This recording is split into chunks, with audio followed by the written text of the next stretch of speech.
Welcome everyone to tonight's Acts 2 workshop, Behavioral Approaches to Lower the Risk of Dementia, Key Findings and Promising Developments. I'm Dr. Rob Glukoff, servant leader of the Acts 2 project and professor, Florida State University College of Medicine. In case you are unfamiliar with the term Acts 2, it stands for African American Alzheimer's Caregiver Training and Support Project 2. I am very excited about the prospects of tonight's workshop. This workshop offers much needed information about the latest developments in behavioral methods for lowering the risk of dementia. Our first presenter, Dr. Julia Sheffler, will provide an overview of the impact of lifestyle and environmental factors on risk for dementia. She will emphasize the importance of healthy eating and provide tips for making manageable changes to nutrition to facilitate brain wellness. Our second presenter, Dr. Priscilla Amofa-Ho, will discuss the impact of regular physical activity in lowering dementia risk. She also will focus on sleep and cognitive functioning and offer easy-to-use strategies for improving the quality and duration of sleep. Our third presenter, Tamika Norton-Brown, will provide information about culturally responsive skills training and support for family caregivers of older adults with dementia, as well as dementia care resources. Before I introduce this evening's presenters, I want to recognize our partners who have contributed both resources and guidance in the development of the Acts 2 Dementia Caregiver Workshop series. Acts 2's primary collaborators are the African Methodist Episcopal Church, 11th Episcopal District, Florida Progressive Missionary and Educational Baptist Convention, the Florida State Primitive Baptist Convention, the Florida Church of God in Christ, and Florida State University College of Medicine. Turning now to our presenters this evening, we have three inspiring speakers. Our first presenter, Dr. Julia Sheffler, is a board-certified clinical psychologist and assistant professor in the College of Medicine at Florida State University. She leads the Healthy Aging Lab at the FSU Center for Translational Behavioral Science.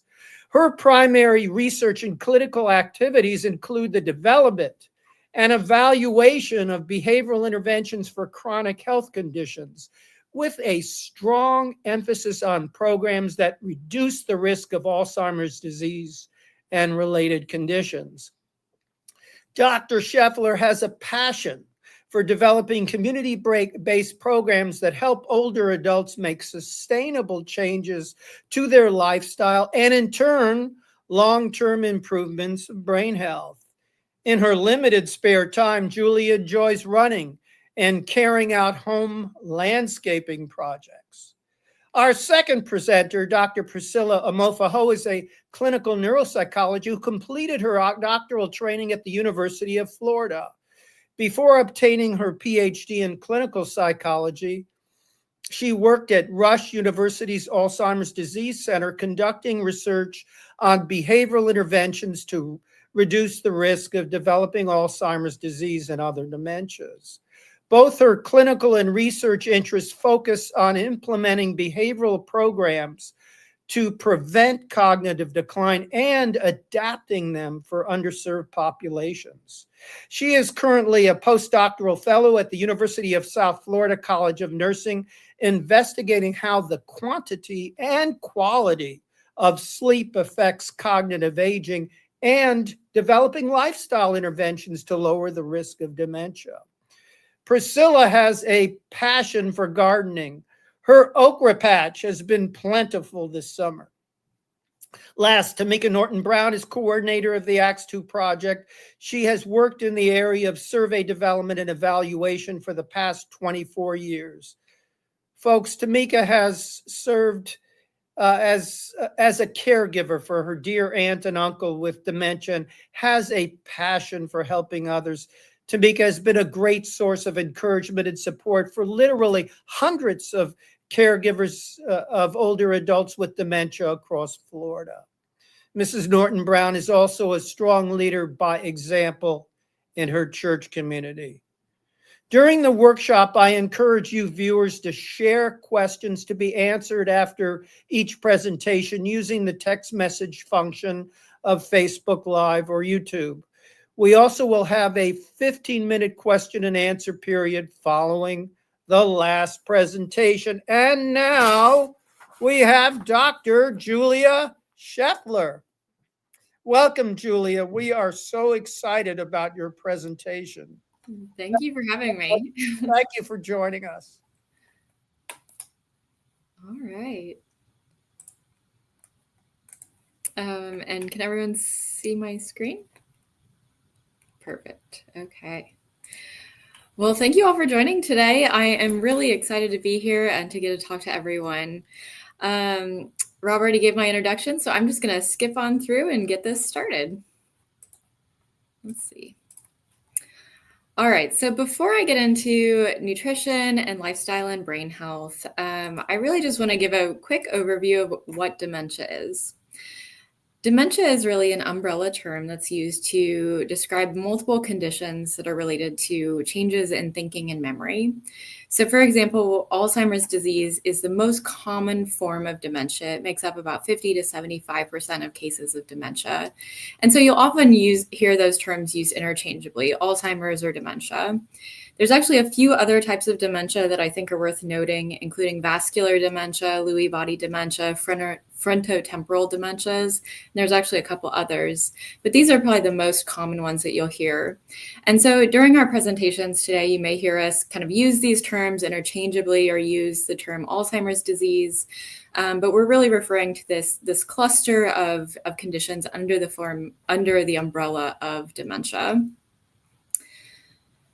So unfortunately, right now, there is no known cure for dementia, but research does suggest that there are 14 risk factors that account for about 40 to 45% of the risk for Alzheimer's disease and related dementias. And when we look at these different risks, we can see that many of these are directly tied to lifestyle and behavior. And, some of these aren't super easy to change, like air pollution, vision loss. Some of these are not super easy to change, but many of these, we do have some power to change through behavior. So what can you do? So to make the most impact, the National Institute on Aging recommends focusing particularly on these 5 domains that have the most research basis. So these include controlling blood pressure, getting good quality sleep, eating a healthy diet, staying physically active, and staying socially and cognitively engaged. And today's talks are going to focus on these areas. I'm going to hone in on eating a healthy diet and brain health, and then Dr. Amofa-Ho is going to talk about sleep, physical activity, and social and cognitive engagement. So I want to start with why nutrition matters. Most of us at some point or other have probably been told that you need to eat healthy, but I want to talk just on a slightly deeper level about why it really matters and what that means to eat healthy. So I think most simply, the reason we should care about this, about why nutrition matters, is that it actually affects our entire body. It affects our mood, our skin, our bones, our immune response to illness, our energy levels. And then you can see in this infographic here from the CDC that there are many, many different important benefits to eating healthy that can actually improve your quality of life in many ways. And as we age, the effects of diet actually can become more and more pronounced. In addition to well-known conditions like heart disease, high blood sugar, or diabetes, nutrition can actually impact a range of other conditions, macular degeneration, muscle loss, bone density, gastrointestinal disorders, and of course, Alzheimer's and dementia risk, which we'll be talking about today.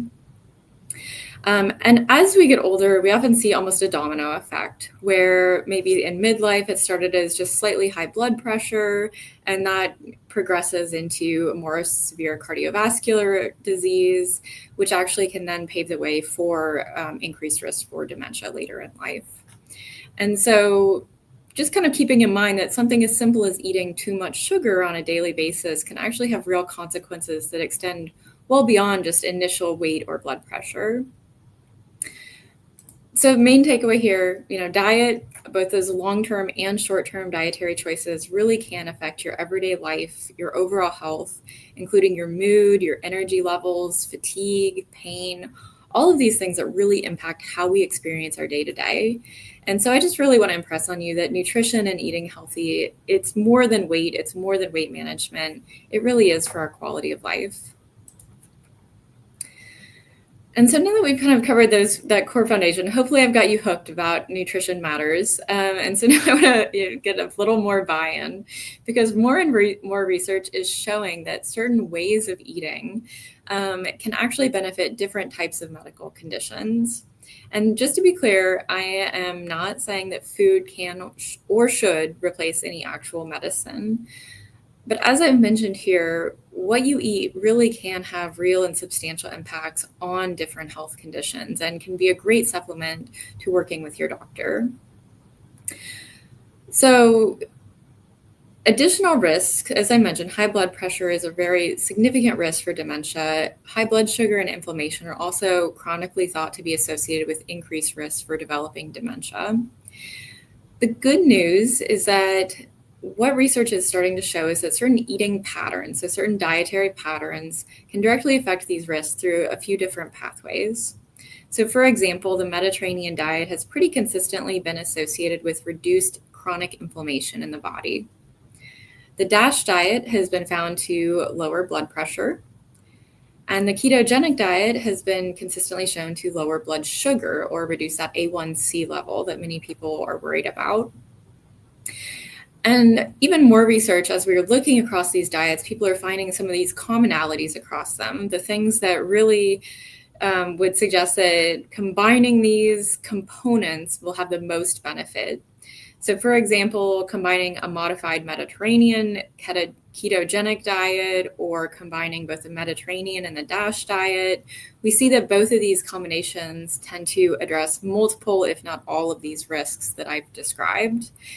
And we often see that that's because many of these share some commonalities, including a focus on whole foods, healthy fats, and increased fiber intake. And so I want to get into what some of those common factors are in today's presentation to try and give you kind of an idea of how do I begin to even think about, what do I look at the grocery store? How do I kind of eat healthy for my brain? I think this graphic gives an initial kind of basis for understanding the guidelines, particularly those that are agreed on by most nutrition experts and researchers, because depending on where you look online or in the news, you'll see a variety of very sensational headlines that may, suggest this is like the best food, eat blueberries every day. But some of these are not based on the best science. And so these are the recommendations I'm going to go through today are really the ones that most people can pretty consistently agree on and have been found to be consistently supported by research. And so one of the first points the American Heart Association points out here is just this reminder that food and calories should be thought of as energy, balancing how physically active we are with how much we are consuming. And so that's actually not quite as straightforward as it sounds, because there is some complex math involved in that. But I think one way to really think about this is to kind of get away from this mindset that I have to eat the same amount of food on my plate at every meal, sort of every day. A lot of us get in sort of patterns of what amount of food should be on our plate. And instead, I would encourage people to begin really paying attention to how you feel. How hungry are you? How physically active have you been? Listening to your body to really think about, how can I fuel my body in the best way? Next recommendation is to choose more unsaturated fats. We are seeing more and more research showing that unsaturated fats, particularly omega-3 fatty acids, things like olive oil, avocado oil, are really going to promote the best brain health and heart health. We really need these fats to promote our brain health. And I'll talk more about this in a minute, so I'll leave that there for now. The next recommendation is this reminder to choose more whole foods and choose less processed foods. So that really just looks like eating more whole fruits and vegetables, particularly non-starchy vegetables, and increasing when we're thinking about, light turned off, what types of fruits to choose. Berries are going to be the most recommended type of fruit to eat more of due to higher fiber content. Whole grains, eating more whole grains versus more refined carbohydrates, so that wheat bread versus white bread is going to be better for you. Healthy proteins are going to include things like seafood, poultry, and plant proteins. Most experts are going to recommend reducing sugar, and this is particularly added sugars, and I'll talk about how you determine if something has added sugar. And then, of course, reducing sodium or salt intake. And then limiting alcohol. So this is one where you do see some mixed research on maybe having a glass of wine with dinner is okay or even beneficial. Most research at this point is really suggesting that any alcohol is a neurotoxin and should be limited as much as possible. So ideally trying to reduce alcohol intake as much as possible. And so this next slide, I'm going to get into the weeds just a little bit, but I think this is really kind of important information when we're thinking about how do I choose what to eat? What do I eat more and what do I eat less of? And understanding your macronutrients can be a really helpful guide. Macronutrients is just a big word for carbs, fats, and proteins. Those are the core components of every food that we eat. And so understanding like what's a good carb and what's maybe a less healthy carb can really help you kind of decide what do you want to eat more of most days. And so what are carbohydrates? Carbs are your body's main source of energy for most people.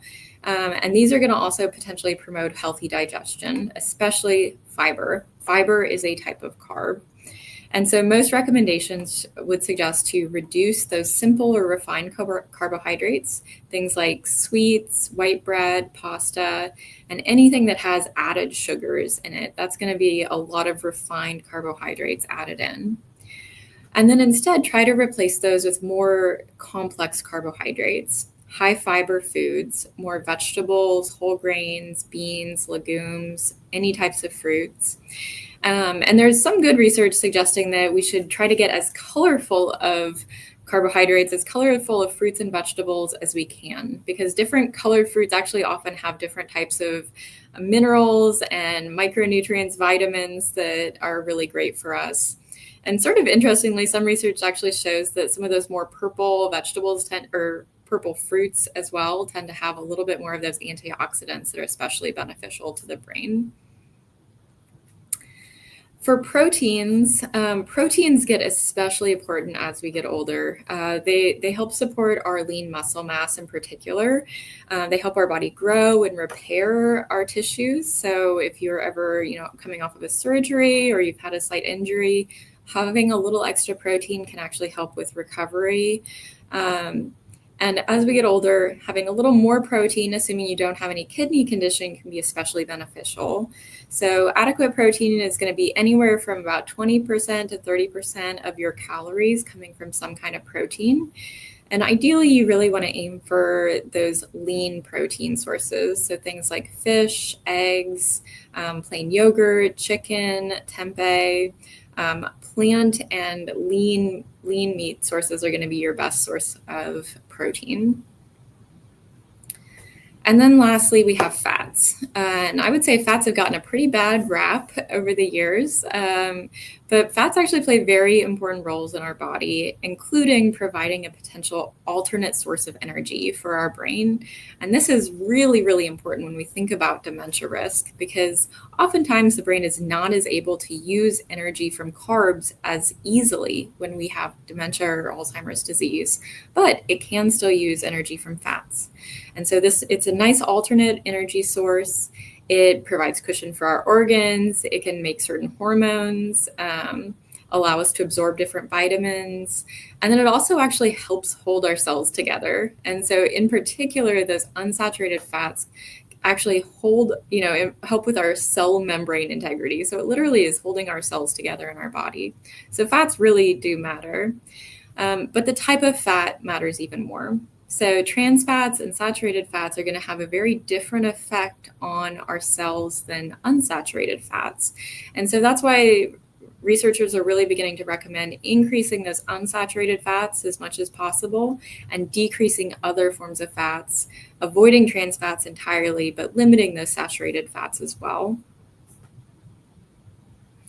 And so just to summarize this, if you want to imagine what should your plate look like, it probably something like this, where instead of having, say, rice or your starch as making up the most of your plate, replacing that with the vegetables and then having a smaller portion of starches on your plate and protein making up that quarter amount, and with those healthy fats making up that other slice, and then some fruit to go on the side. So this is about what that plate would look like if you want to kind of imagine. And just an aside here, I want to, for anyone who is caring for someone with dementia or maybe affected by the disease, I wanted to just note some special considerations for diet. First is that we know that loss of appetite and a decreased sense of smell and taste are common for people with dementia. And so, as many recommendations as I'm making today, it's important that if someone is refusing those really healthy foods, giving them something to eat that they will eat is the most important. Making sure that they are eating something matters above all. Because we also know that poor nutrition can increase behavioral symptoms of dementia, and that includes things like anxiety, depression, aggressive symptoms. It can also increase the rate of cognitive decline. So they may actually lose their memory even faster if they're not getting adequate nutrition. And so just thinking about ways that we can provide a balanced diet with a variety of foods is potentially going to make caregiving easier, and it's going to make their life better too. So that just simply means, again, these things that I've just mentioned: limiting saturated fats, removing trans fats, trying to cut down on those refined sugars and sodium. I'll note here that many people with dementia often have a lot of sugar cravings, and you can help kind of curb some of those cravings by increasing healthy fats in their diet. That'll actually help reduce some of those sugar cravings. You can also increase seasoning and really think about, what are the foods they've always liked in their life? And of those foods, what are maybe the healthiest ones? So you can kind of pick and choose and maybe add a little extra seasoning to some of those things that they've always enjoyed to try and keep those healthier options on their plate. And then even a simple change is something like using a white plate instead of a colorful plate, just to increase the contrast of foods and potentially make them more appealing. Also, just to consider how to, encourage someone to eat more, especially if you're struggling with this, is just thinking about making meal times a little more calm and comfortable, limit distractions, eat together, and really try to offer just one food at a time when possible, instead of putting everything on the plate at once. And then, of course, you should always encourage independence, consider finger foods, adapting dishes or utensils, just to make eating a little easier and less frustrating task. And I encourage, if anyone is interested in learning more about this, the Alzheimer's Association has a ton of really great resources on eating and dementia, nutrition, and caregiving resources. I really highly recommend checking out some of their resources. All right, so shifting back to what you can do differently, I really encourage everyone to get out of the dieting mindset when you're thinking about changing how you eat. Because dieting is really stressful. And when you feel deprived or you suddenly limit how many calories you're eating, your body actually goes into this fight or flight response. And when that happens, you have this stressor, and that causes you to release extra cortisol. And extra cortisol in our body leads to increased glucose production, decreased insulin sensitivity, which can lead to higher blood sugar readings, and also lead us to have more issues with our mood, more unhealthy food cravings, more fluctuations in our energy, all of which can lead to more stress. And so when we go on these kind of crash diets, it can really have a very negative impact both on our mood, our day-to-day life. It just makes us feel worse generally. And oftentimes, all of these physiological changes from the stress response actually cause our body to hold on to calories and hold on to fat even more. So it makes losing the weight even harder if that's your goal. And so instead, I want us to kind of shift thinking to remember that, food is more than just survival. Food is cultural, there's social influences. Most of the time we eat with other people. There's a lot of reasons people eat the types of food they eat. And that is really important to consider when you're thinking about changing what you want to eat and shifting that to a healthier way of eating. Because if you're kind of trying to throw out all your cultural, social, what you eat when you go out with friends, it's just not going to be realistic for you. I also think it's a good reminder that, food isn't moral. There's no good and bad when it comes to food.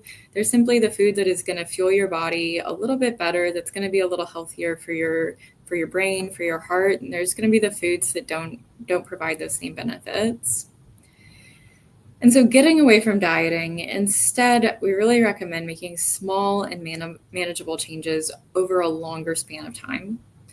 One of those first steps can really be to simply choose less processed foods. And so if you look at this little graphic here, you can kind of see most foods fall somewhere on this continuum from very highly processed, something like a chicken nugget from McDonald's, over to the more whole food version of that, which might be a whole baked chicken. Or you might get a rotisserie chicken or, parts of that chicken that are fried in the middle there. And so when you can, instead of getting rid of foods entirely, think about how you might shift towards more of the whole food version of that occasionally. So replacing, if you have chicken nuggets a few times a week, replacing that occasionally with that rotisserie chicken or with that baked whole chicken. And you actually might find that a lot of times those whole food options can be cheaper at times, depending on what it is.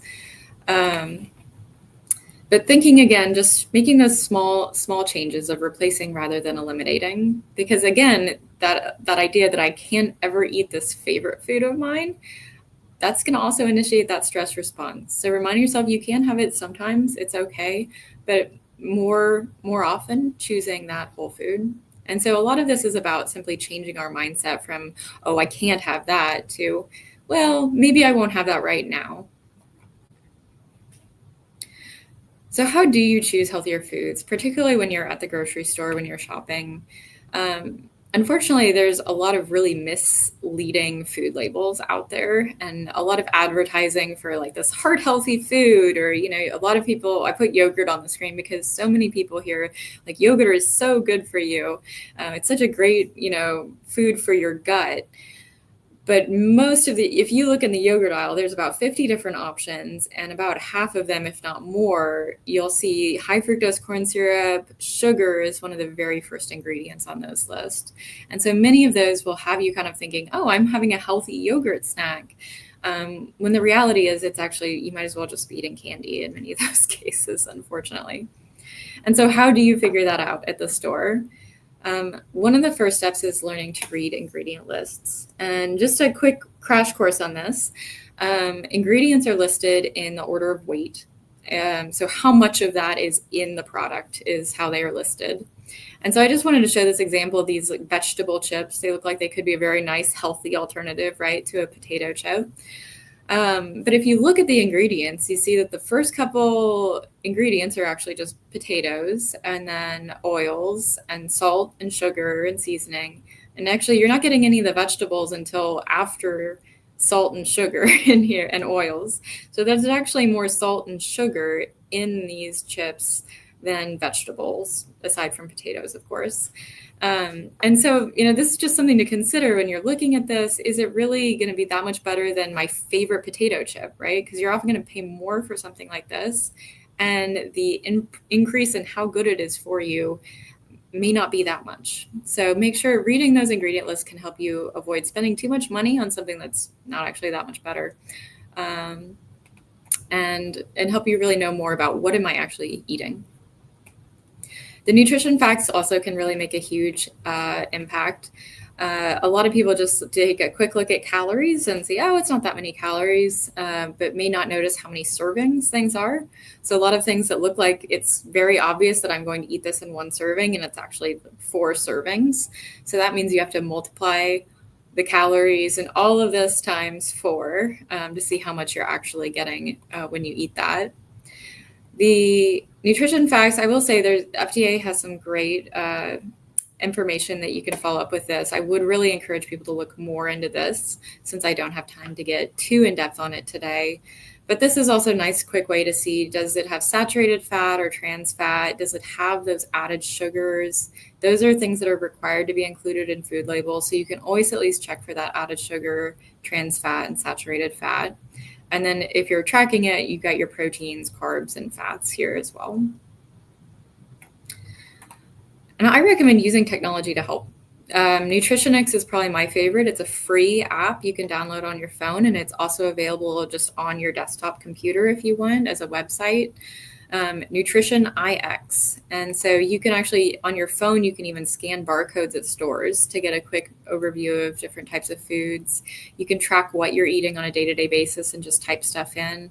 And it'll give you a really good sense of what am I actually eating day to day, and what is the nutrition of that look like. All right, next, in addition to healthy eating, I just want to quickly talk about hydration and what we drink too, because this is really important for proper nutrition. The rule of thumb that most recommend for staying hydrated is about half your body weight in ounces. So if you weigh 100 pounds, you should be drinking about 50 ounces of fluid a day. And this can get, again, even more important as we get older. We tend to lose more water through our skin as our skin thins with age. And so making sure you are staying properly hydrated is going to help with energy levels, with digestion, with cognitive functioning even. And so I really encourage people to stay hydrated throughout the day, especially here in Florida. That's so important. And then also encourage to think about what you're drinking and rethink potentially what it is. Most of us know that soda is bad, right? Or I shouldn't say bad, but it's not healthy for us for sure. One can of regular soda has about 10 teaspoons of added sugars. Really think about what that would look like to put 10 teaspoons of sugar into a 12-ounce drink. But most people don't also realize that many fruit juices have a very similar amount of sugar in them. You have to squeeze, 10, 20 oranges to get a little glass of orange juice. And so oftentimes you're getting just all the sugar from that fruit without any of the fiber or other goodness of it. And so really encourage people to look again at the nutrition facts about the fruit juices and other things that you may be drinking, thinking that you might be having something healthier. Unfortunately, also aspartame and a lot of those artificial sweeteners are also coming with some increased risk of things like stroke, heart attack, and dementia. The World Health Organization recently released a statement recommending against using these as additives to drinks as well. And so I want to kind of begin to wrap up with thinking about how we eat beyond just what we eat, because our eating behaviors and environment really matter. So first, to start with environment, it can be very helpful for many to begin planning your meals, planning them in advance so that you don't end up wandering through the kitchen thinking about, oh my gosh, I'm starving. I'm just going to eat whatever I can find, right? Many of us end up in that sort of, I'm eating out of boredom, or I'm just hungry. I don't want to, cook anything right now. And so planning and prepping your meals in advance can really reduce that, potential binge eating on unhealthy foods that you didn't really mean to eat. Another thing that people I've worked with find really helpful is modifying your food environment. So this simply means making those healthy snacks, those healthy foods, the easiest to grab. So moving your pantry around, take a couple hours to reorganize your whole pantry and your fridge and put those healthy foods, the vegetables, maybe the nuts, the things that you want to have as a healthy snack right in front of you, easiest to grab right out of the fridge or right out of the cabinet. And then move those less healthy things to inconvenient places. Just make it a little more inconvenient. Put it in the drawers, put it up high, put it down low. If it's something really unhealthy, maybe put it up so you have to get a step ladder out to get it out of your cabinet. But think about how you can kind of make it easiest for you to reach for the healthiest option. with that, just eating regular meals, this kind of goes hand in hand with that, reducing boredom or reducing the potential to binge on unhealthy foods. Eating regularly, it doesn't have to be 3 meals a day, but paying attention to your body and eating consistently so that you don't end up having a big drop in blood sugar and feeling really hungry at any point, because that can often lead to us choosing less healthy foods. And then, as I mentioned, record how you're eating. A lot of us think we might be eating okay, healthy, and then we spend a couple days tracking what we eat, and we're like, oh, it's a lot different than what I expected when I actually see the nutrition facts in front of me. And then lastly, thinking about eating more intuitively. So it takes about 20 minutes for your stomach to signal to your brain that you are full. And so if you're eating your whole meal in less than 20 minutes, there's a good chance that you might feel like, oh, I'm still hungry, I'm going to eat more. Or you're cleaning your plate when actually you might have been satiated with only half that plate. And so slowing down, eating a little more mindfully is really going to help you just eat until you're satisfied, rather than eating to that point of feeling over full or kind of sick. A lot of this can go hand in hand with knowing why you're eating. Are you eating out of boredom? Are you stress eating? Are you sad? Are you happy? What is contributing to that? And make sure you're eating when you're hungry versus due to something else. And hopefully all of this will help you enjoy eating a little bit more and feeling happier, with the choices that you've made, and feeling better physically in your body. So I think that's the last thing I'm going to really focus on today. I left these in the slides so that people have them if you're interested, just thinking about saving costs on whole foods. And then if you're really wanting to make a change, I really encourage people to use this SMART goal kind of framework of thinking about what is one small, specific, measurable, realistic kind of goal that I can make right now. And I encourage you to use this framework when you're making those changes. All right, and I'll just end with my contact information. You are welcome to reach out to me if you have any questions, or if anyone's interested in participating in some of the research we're doing in my laboratory. I'm happy to connect with people afterwards. Thank you so much, Dr. Sheffler. That was not only comprehensive, it was important information. I especially liked the section on ingredients and understanding what you're eating. I just have one question for you right now. You mentioned that consuming healthy fats for persons with loved ones with dementia may decrease sugar craving. Did I get that right? Can you elaborate on which fats you recommend? What types of healthy fats are we talking about? Yeah, so kind of really focusing on those unsaturated fats, and the foods you're going to find those in, as particularly those omega-3 fatty acids are best, would be things like salmon, fish or other fish, nuts, particularly things like pecans, tree nuts have some of the best healthy fats. Avocados and olive oil. Olive oil is really a great thing to, drizzle onto your salad, make your own dressing with just olive oil and balsamic or something. But those are going to be where you find some of the best healthy fats. Thank you. I'm going to I have at least 5 other questions, which I'm going to keep in reserve for here we have first, Laquita Sullivan Heron has an affirmation for you. Thank you, Dr. Sheffler. Thank you. Thank you, Laquita. We appreciate the affirmation. And I'm going to shift now to Dr. Priscilla Amofa-Ho, and we'll pick up with Dr. Sheffler and nutrition at the end of the workshop. And welcome, Dr. Priscilla Amofa-Ho. We are grateful to have you today, have you as a presenter today, and thank you so much for all that you will be bringing to the table, so to speak. Thank you. Thank you for having me today. Hi, everybody. My name is Dr. Priscilla Amofa-Ho, and as mentioned earlier, I'm a research fellow at the University of South Florida in the College of Nursing. So today I will be talking about some additional lifestyle modifications that we can engage in to reduce our risk of dementia. Specifically, I will be focusing on what we know about the benefits of physical activity, cognitive exercise, social engagement, and sleep on brain health. Then I will share some simple techniques that we can all engage in regularly to reduce our risk. So here's the objectives layout of what I'm going to go through. All right. So I wouldn't go into details about what dementia is, since Dr. Sheffler already covered most of this. However, I wanted to share some statistics that we know about as it pertains to dementia.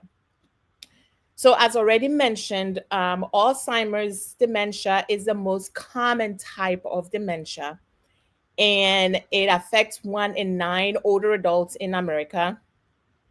Also, we found that African Americans are twice as likely to develop dementia, and the increase in this likelihood among African Americans is due to high prevalence in different risk factors, modifiable risk factors, which I will go into details at what some of these are. Oftentimes, when we talk about dementia and people with dementia, we tend to also talk about those that provide care for someone with dementia, so their care partners. And because research have shown us that giving care to a significant other or a family member, being that care partner, comes with significant emotional, physical, and cognitive stress, which all in turn then increases that caregiver's risk of developing dementia. So, right now in America, we have about 12 million people that provide unpaid care for family members, and about half of these people are providing care for someone with dementia. And caregivers of people with dementia report very high levels of burden, stress, poor mood. So we're thinking dementia, depression and anxiety, decreased social engagement, poor sleep, heart diseases, and increased inflammation as well. So this table here on the left side provides the recent data on the health conditions among caregivers of people with dementia. And as you can see, obesity and other chronic health conditions, cancer, diabetes, cardiovascular diseases, so heart problems, and stroke are more prevalent among dementia caregivers compared to others. And then on the graph on the right side, this graph examines the incident rate, or let's say the spread at which a new case of a disease like dementia occurs within a population. And when we look at this, the authors found that the rate was highest among African Americans and American Indians and Alaska Natives compared to other groups. So we definitely have a higher risk, and it depends on different groups. But again, the reason for these risk factors are for these increased incidents we know are due to some modifiable risk factors. Dr. Sheffler briefly mentioned the risk factors that influences dementia, and this figure here does a great job splitting them up. And so on the top are the factors that we might not have most control over. Your age, your genes, family hereditary, we don't really have much control over that. And so those are some of the risk factors. But the one below, modifiable risk factors, are the ones that we have control over, and most of the time contribute to a significant portion of why we develop or we are increased risk of dementia. So TBI, smoking, diet, lack of physical activity, educational attainment, hypertension, cardiovascular health, diabetes, hearing loss, poor sleep, all of that are those modifiable risk factors that increases our risk for developing dementia. And so these are the different risk factors or behavior approaches that I will be going over during my talk. So we'll start with physical activity. So there are 3 types of exercise that are beneficial in helping reduce the risk of dementia. And oftentimes it's recommended that you do this in combination. So one is aerobic exercise. So you're thinking about jogging, brisk walking, swimming, dancing, cycling. It's an example of that. And then the other type is muscle strengthening exercises. So push-ups, free weight lifting. And then the third type is balancing exercises. So leisure walking, yoga, and some of the yoga poses. So all these are the type of exercise when you think about physical activity or exercise. And all these have their benefit in reducing dementia risk. And some of those benefits are shown in the figure on the left over here. Now, on the graph below here, there was this research that was conducted a while ago that showed that the benefits of physical activity significantly reduce the risk of premature death. So among adults and older adults who exercise, they were able to significantly reduce their risk of premature death.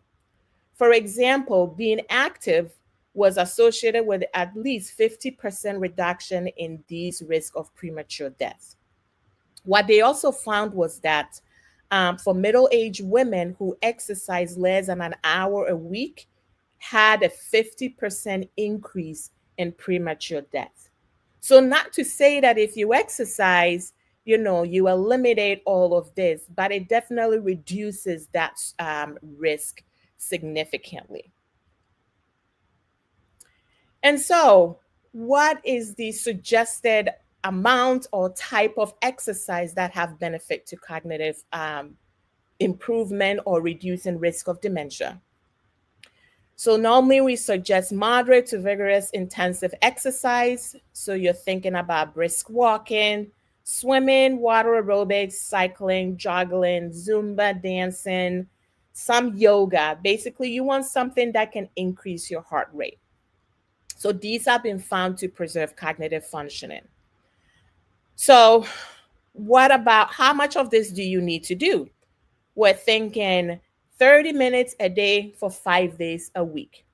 And it can be split up per the different type of exercise that I just talked about. So for example, aerobic exercise or any exercises that raises that heart rate, you can do 30 minutes 4 times a week.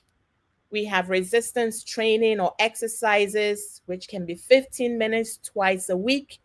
And then you can do stretching or balancing exercises, some yoga, 10 minutes twice a week. So having that mixture of these type of exercises definitely help reduce our risk for dementia.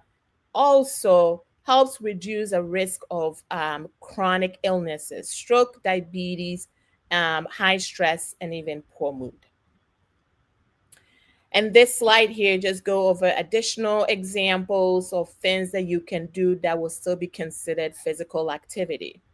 I put this on here because I think sometimes when we think about exercise or physical activity, sometimes our mind goes into going to the gym or doing something intense, but it doesn't really have to be that. We encourage people to engage in something that they enjoy doing. It provides that motivation. Also, doing that with other people, friends and family. If it's dancing, great. Engage in that a few times a week. If it's swimming, if it's walking, gardening, any of that, there are benefits to it as long as you are keeping yourself active. So now we will go into cognitive engagement. What is cognitive engagement? It is when we actively use our thinking skills in a way that requires effort. So we are actively engaging our brain to do certain things, not like, oh, I'm going to flip through my phone or this computer, but we are actively, intentionally trying to engage our brain to do something. And that has been shown to reduce the risk of cognitive impairment. Cognitive engagement helps improve memory and your thinking skills. It enhances problem solving and critical thinking, and it increases brain capacity as well, which can help buffer any changes in our brain as we age. There was a big study, the active study that was conducted a few years ago, that looked at the benefit of cognitive engagement among older adults and found that older adults that actively engage in doing something, either brain games or puzzles, um, they found that they had significant benefit to their cognitive abilities. And so the things that you need to do day to day, paying your bills, making a list to go grocery shopping, driving and cooking, it might sound simple, but those everyday activities actually require a significant amount of cognitive engagement to be able to do. It's a step-by-step process. And so definitely there are some benefits to cognitive engagement. And so, what are the things that you can do to cognitively engage your brain? I provide some examples here. Computerized cognitive training or cognitive engagement. Brain HQ is one that is very much used in the research world, but I also know some other people or older adults that engage in that. It is a paid subscription, and so it costs some money. But what it is that there are different games or activities that focus on different cognitive measures or domains. Another one is Lumosity. There is a free option as well, but a free option provides limited games. But some free ones like word games or memory games that you can find on your phone app store all will do the same thing. It's about the consistency and the intentional engagement in these things. There are also cognitively challenging and stimulating activities as well. Puzzles, reading, Sudoku, arts and craft, all of this provide that cognitive engagement that has been shown to help preserve from future cognitive decline. And how many times would you want to engage in this to see that benefit? What research have shown is that, or what is recommended is 3 times a week, 30 minutes for each of those times. You absolutely more than welcome to do more, but this doing that 3 times a week, 30 minutes definitely provides that benefit to reducing dementia risk. Engaging in these cognitive activities definitely help keep the brain sharp and help strengthen and build new neuron connections, which we normally term as neuroplasticity. Now we're going to move on to active social engagement. This is when we actively communicate and interact with others and engage in meaningful relationships and contribute to the society. It helps create a sense of purpose and belonging, which reduces isolation, which have been found to help reduce the risk of dementia. Active social engagement also have the emotional benefit as well. Reducing isolations definitely helps get you out of any low mood that might be going on. So frequent contact has been shown to protect against cognitive decline and early death. So something like social participation at a church or any other group, and then having social networks with friends and family all provide the same benefits. So here are some examples of different activities, social engagement activities one can engage in. Game night with friends and family, bingo nights, taking part in church activities, which includes going to church, volunteering, joining clubs and organizations, taking a new class, taking part in community engagement, anything that gets you out of the house and around people you enjoy being around definitely counts and provides benefit. So now I am going to move into sleep and dementia risk. Over the last few years, a lot of research have come out showing the dangers of poor sleep and how it increases the risk of dementia. I will focus on the two types of sleep disorders. Here's insomnia and sleep apnea, because they are most frequent or the most common ones, and more work is being done on them as well. So insomnia is when you have difficulties falling asleep, staying asleep, or waking up earlier than you intended to. And you're finding that this difficulty with sleep interrupts or disrupts your daily functioning. You don't feel restful when you wake up, and then you're tired throughout the day. Difficulty sleeping due to insomnia disrupts the clearance of these harmful substances in the brain, which I will go a little bit further on the next slide. There's a national data that found that difficulty falling asleep accounts for or is associated with 51% increase in dementia risk. So definitely there is a huge risk in when we are not getting adequate sleep, or our sleep is not where we would like it to be. African Americans specifically have a higher prevalence of shorter sleep duration, so you are sleeping less per night, and we have greater severity of insomnia symptoms, which then end up causing a greater severity of sleep-related health problems, which all of this increases the risk to dementia. And for sleep apnea, this is when your breathing stops and then starts again repeatedly throughout the night as you are sleeping. So if you think about it, if your breathing is stopping and picking up and stopping, you are disrupting oxygen also going into the brain, which damages the brain. And sleep apnea increases the risk of dementia, and with the highest being Alzheimer's disease and Parkinson's disease.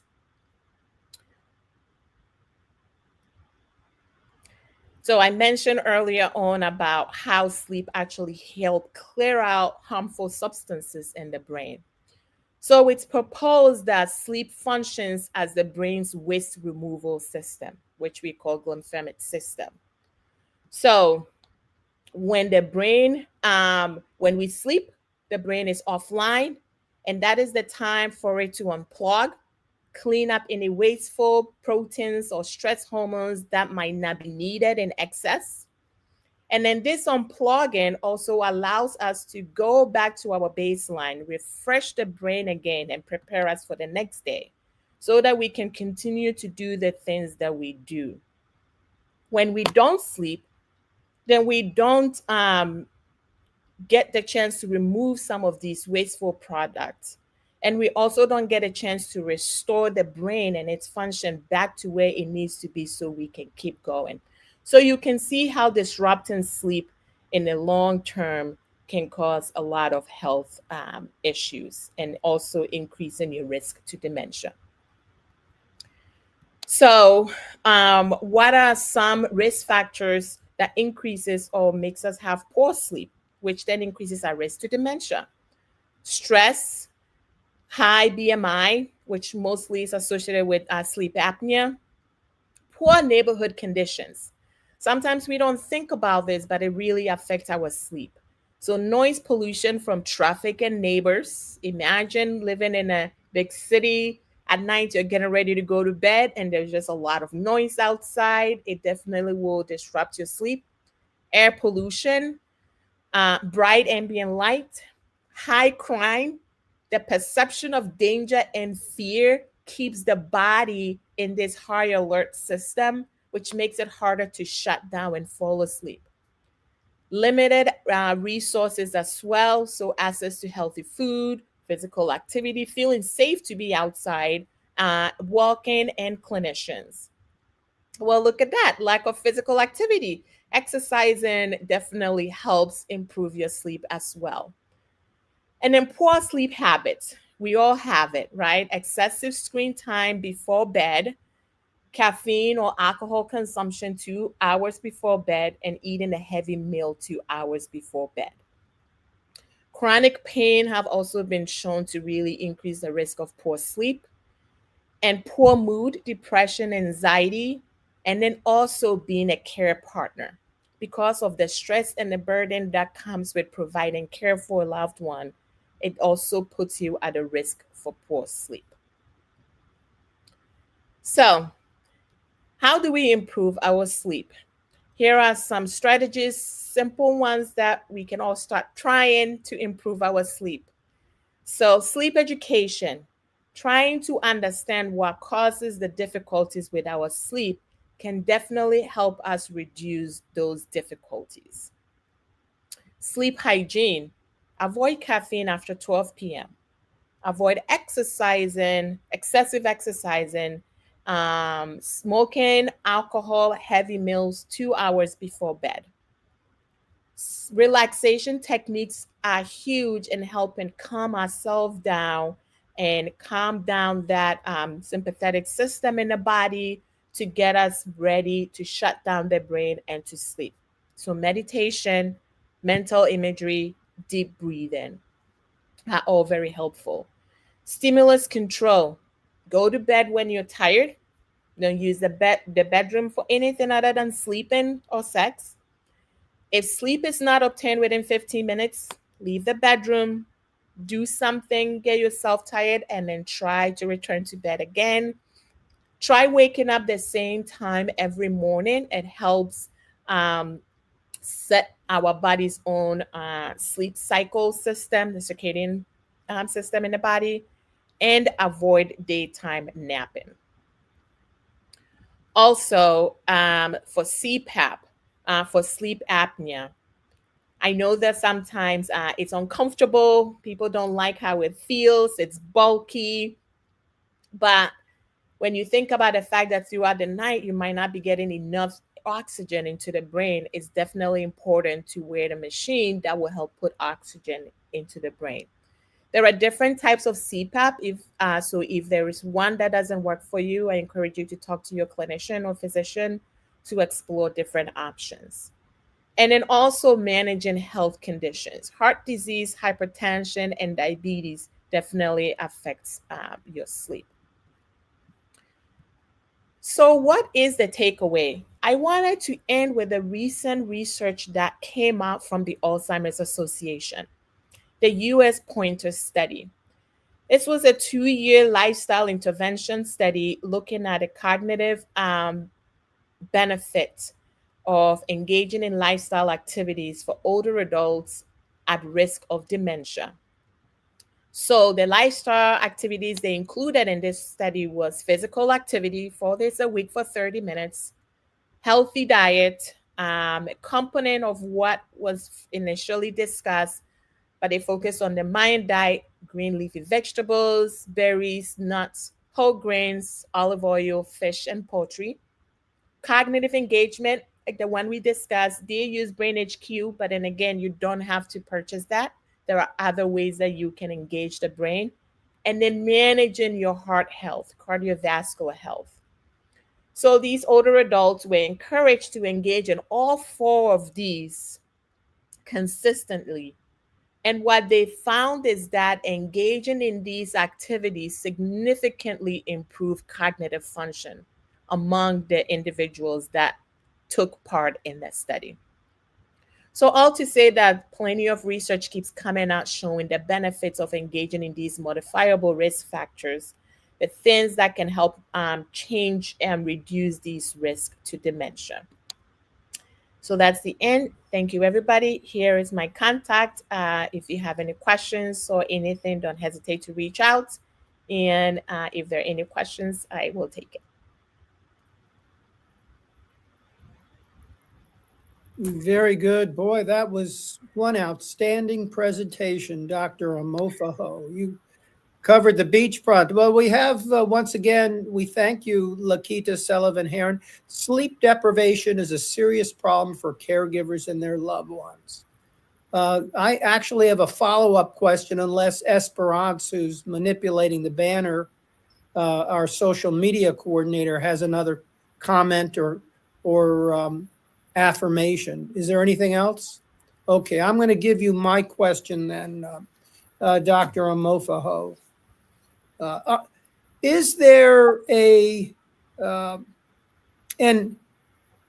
easy way for care partners of older adults with dementia, for their loved ones, to increase the likelihood that their loved ones will engage in aerobic, muscle strengthening, and balance exercises in the home environment, for example, or elsewhere that's low cost and convenient? Absolutely. There are quite a lot of resources out there, and I believe the Alzheimer's Association have one, but I have some resources I didn't put on here that I can share. There are a lot of different safe exercises you can do at home. You don't even have to get out of the house. And the stretching and balancing ones can be very beneficial. And so there are some yoga also that have been designed mostly for older adults as well. And those can also be really helpful in terms of getting that physical activity in. And so, yes, there are so many different things we can do in the house that might not be safe to get out and engage in that with our loved one who might have dementia and might not be able to get out of the house and do all of that.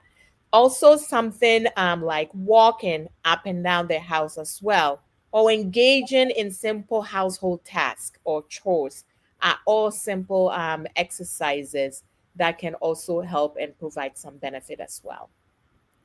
Thank you. That's so helpful, Dr. Amofa-Ho. I have only about 10 or 15 more questions, but I'm going to reserve them, or at least a portion of them for, well, let me shift. Thank you so much, Emma Smith, for your affirmation. Excellent information, Dr. Angela Hill. Thank you, Dr. Hill. Wonderful job. All right. That's another University of South Florida colleague. I know you know Dr. Angela Massey Hill. Okay, well, at this point, I'll ask the questions later for during our panel discussion for both you and Dr. Sheffler. And now we're going to shift to the one and only Tamika Norton Brown. Good evening, everyone. Thank you, Dr. G. What I am going to do is to provide information about our Acts 2 program. Next slide, please. Okay.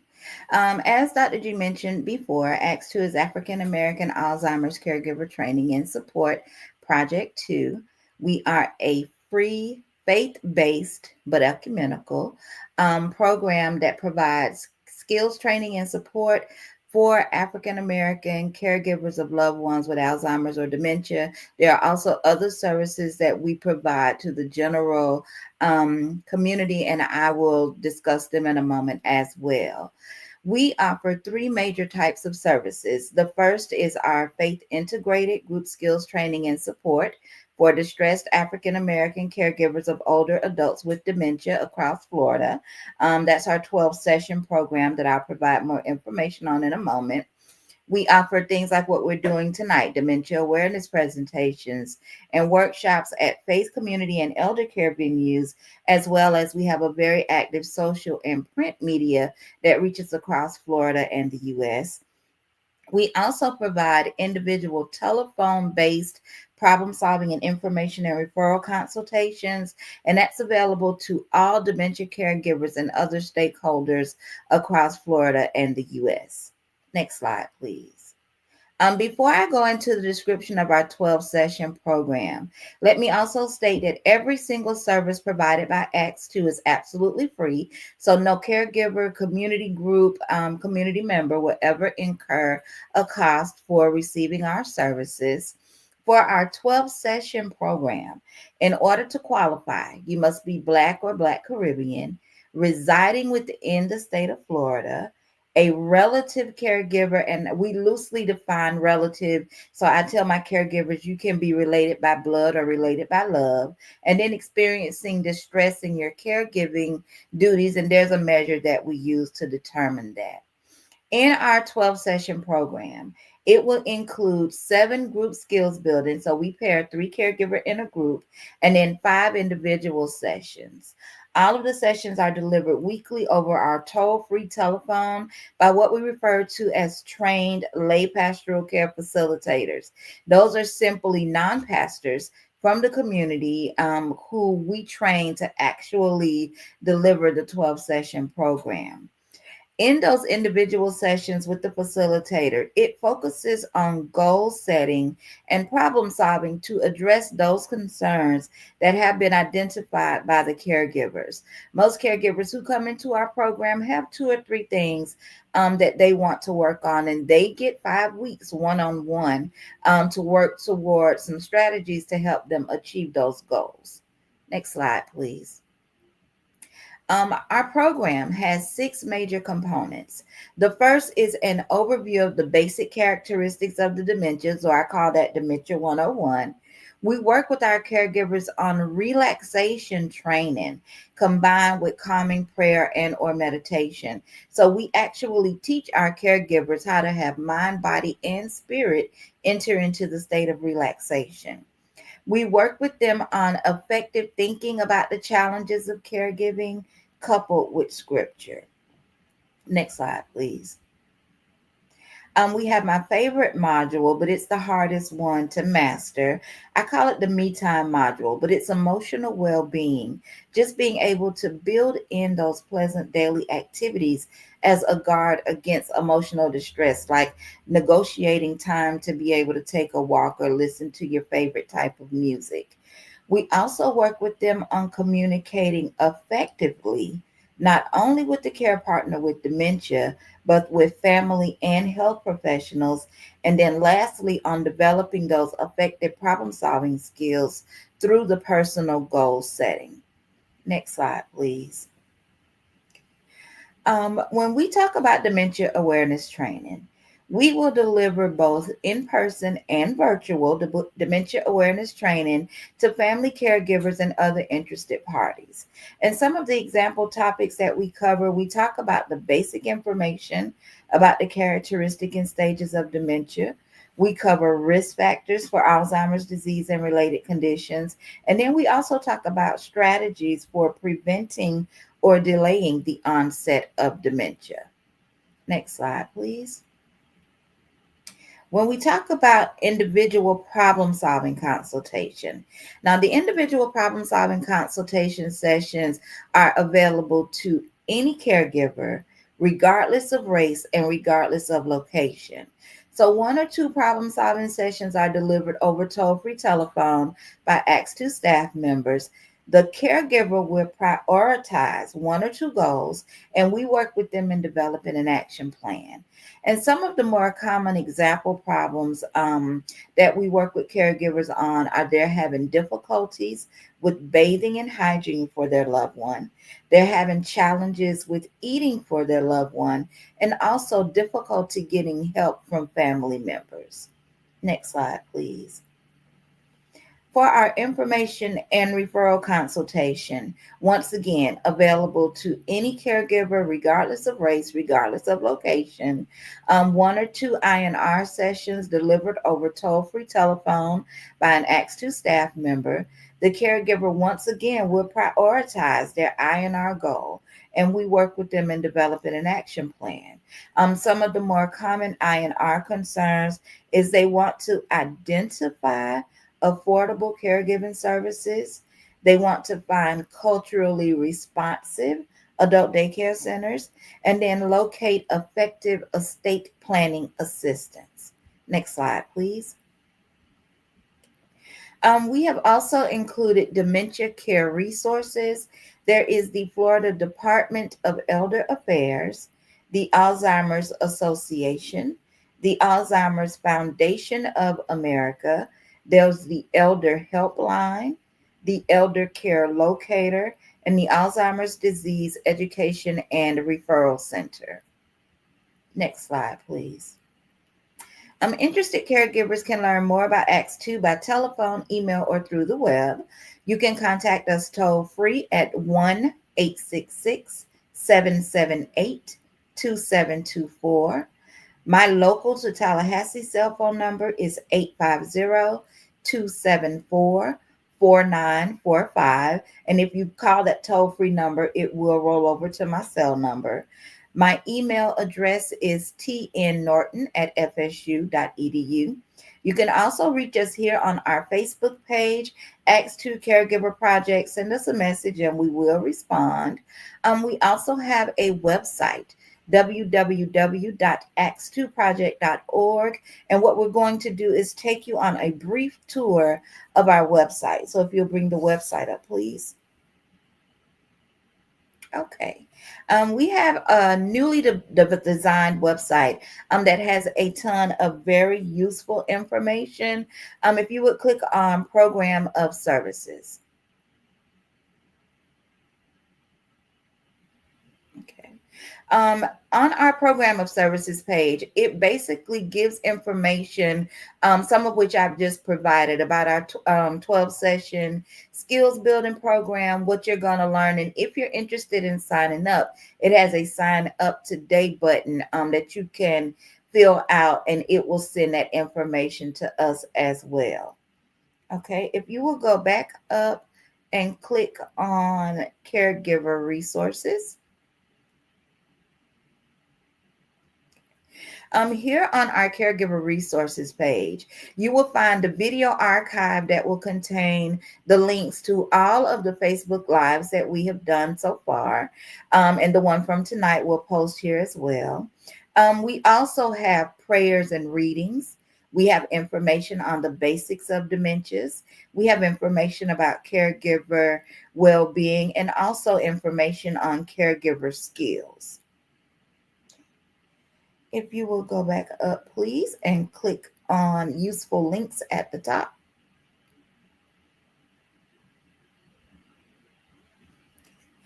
What we have done on our useful links page is we have provided links to resources not only within the state of Florida, the Panhandle region, but national resources as well. We have tried to collect links to resources that would be beneficial and put them in a place where it would be relatively easy for a caregiver or a person on our website to get that information. If you would go back up, please, and click on Donate. Okay. We have included information that describes how the Acts 2 project is funded.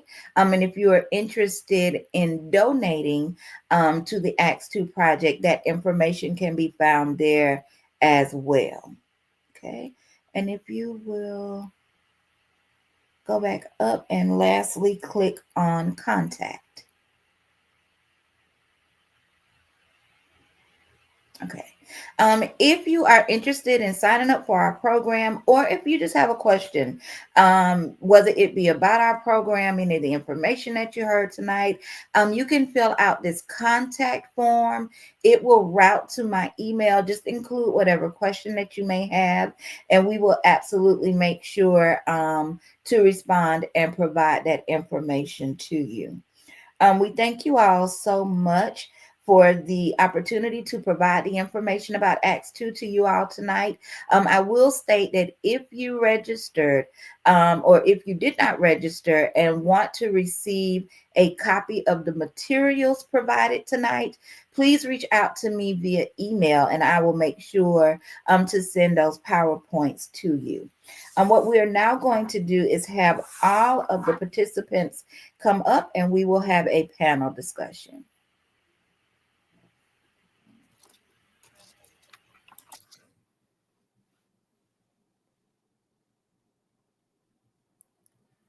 Wow, that was a grand slam home run, I'd say, for the three of you. Outstanding presentations. Thank you so much. I know we have a limited amount of time for the panel discussion, so I'm going to jump into. Is that all right, ladies? Okay. Question for you, Dr. Sheffler, and I'm others. Dr. Amofa-Ho and Tamika, please comment. You talked a little bit about hydration and emphasized that, and I was wondering if you had suggestions about how you could facilitate hydration in your loved ones with dementia. What are some of the strategies that that you have found to be particularly useful in your clinical experience or research? Yeah, I think probably one of the most straightforward strategies is just to have it there in front of them. If it's easy, if it's a drink that they enjoy and it's right next to them at most times, so kind of keeping it's like keeping a water bottle next to you, right? If you have it, you're more likely to drink it. And the same is true for someone with dementia. If it's right in front of them, if it's near them, reminding them that it's there occasionally will be helpful, but keeping it within sight is going to be the most beneficial thing. Dr. Amofa-Ho, anything to add to that? Or Tamika? Okay, I have another question for you, Dr. Sheffler. You talked about the importance of selecting fruits appropriately, some being maybe higher in glucose or sugar content, some being less saturated with sugar. Do you have recommendations for the kinds of fruits that you would recommend for care partners to share with their loved ones with dementia? Yes, absolutely. So to start out, things that you might want to eat less of are going to be things like bananas, mangoes, the ones that are actually much lower in fiber and a little starchier. So those are just going to tend to have a much higher sugar or carb content, or more simple carbohydrate versus more complex. Berries are going to be kind of the ideal to incorporate more. Strawberries, blueberries, blackberries. Those are going to be the ones that are most highly recommended. What about watermelon and pineapple? I mean, as for where are they in terms of the benefits from as fruits?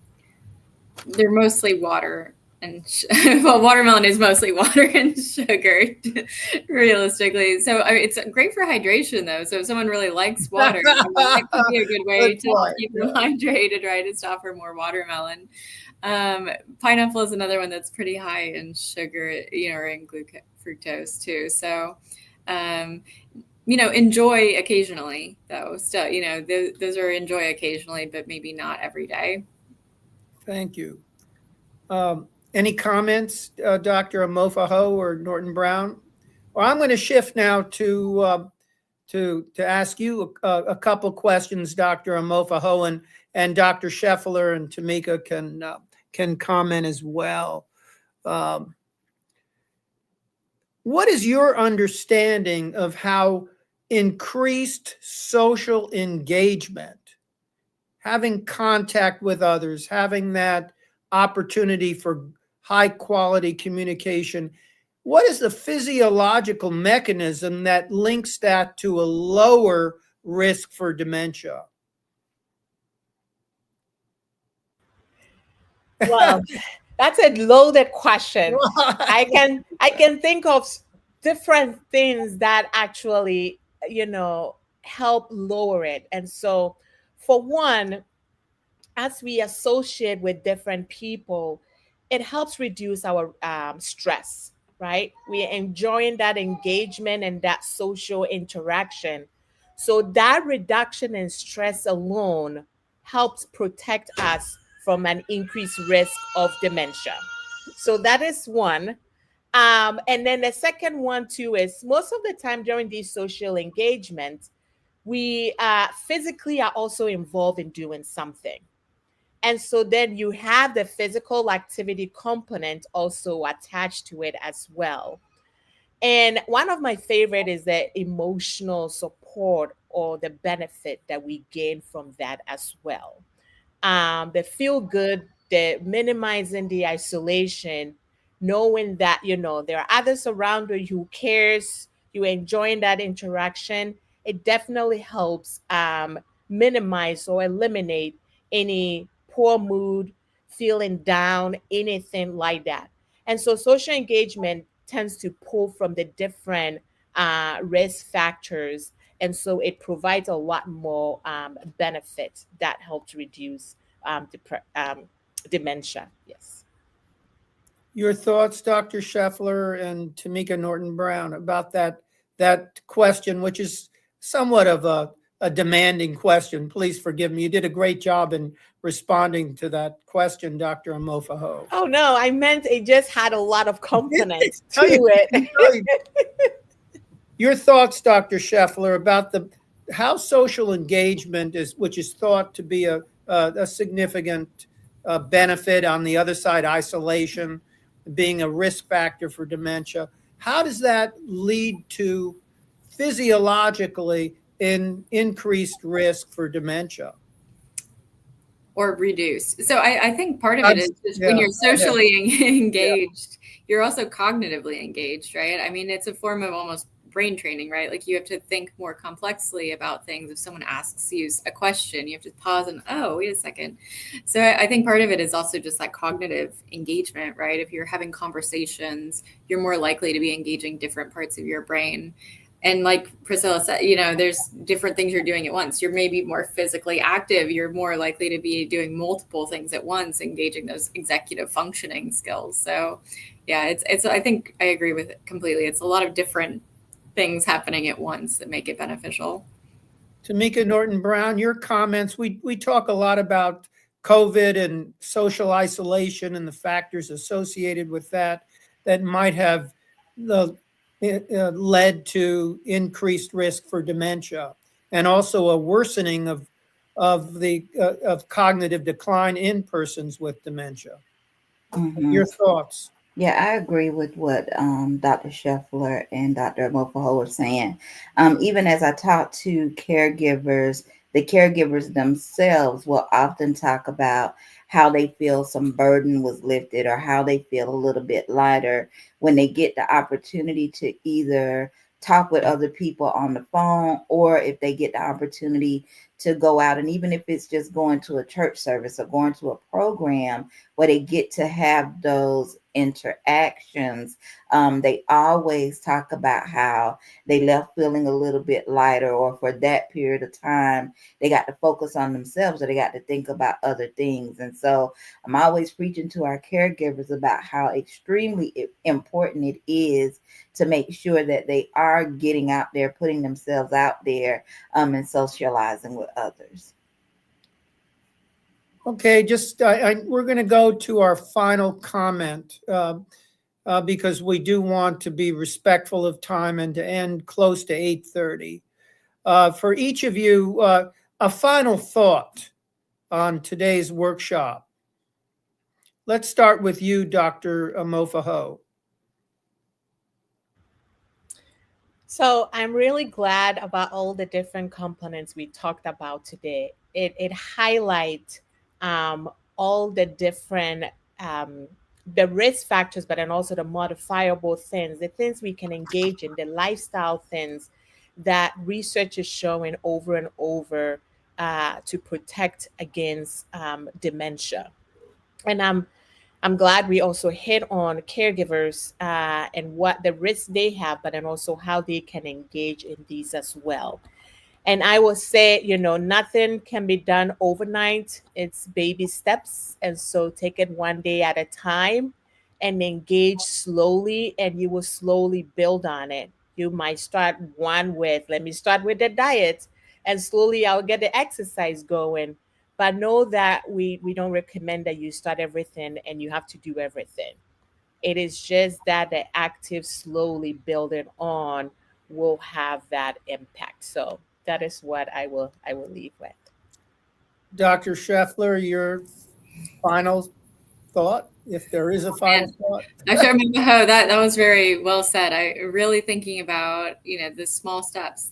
Those are how you make change over time, and these really often difficult to change lifestyle habits, right? We build these habits over our whole life course, and so taking small steps to change those habits is really meaningful. And I also know, I like that we presented all these together because all of these different domains are really interconnected. Your sleep quality, for example, that affects how hungry you are, how irritable you are, whether you're motivated to go out and exercise. And so rather than feeling like you have to, oh, I've got to change my diet, I've got to fix my sleep, I've got to fix my physical activity, pick one or two that you think might make the most impact, and you might find that it actually has some benefits in these other areas. You start eating healthier, you have more energy, and suddenly maybe you do want to go for that walk. And so these things are all connected. And it's not just like I can do this one thing and that's it.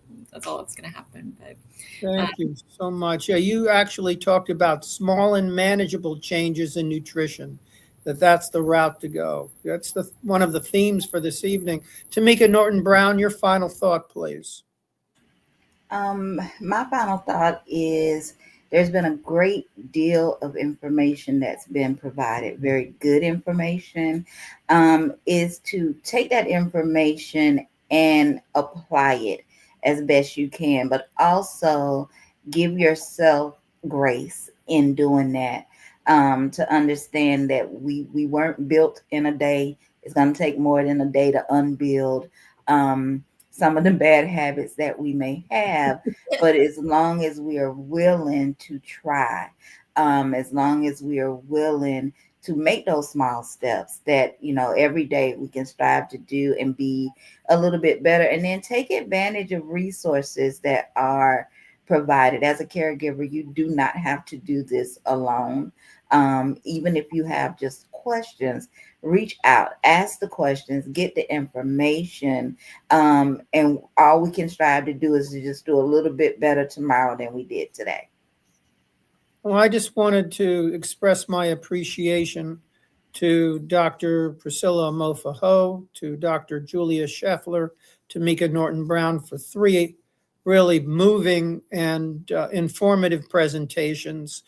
Folks, our next workshop will focus on creative approaches to caregiving for loved ones with dementia during the holiday season. It's scheduled for Thursday, November 13th, 7 to 8:30 p.m. Please join us for this workshop.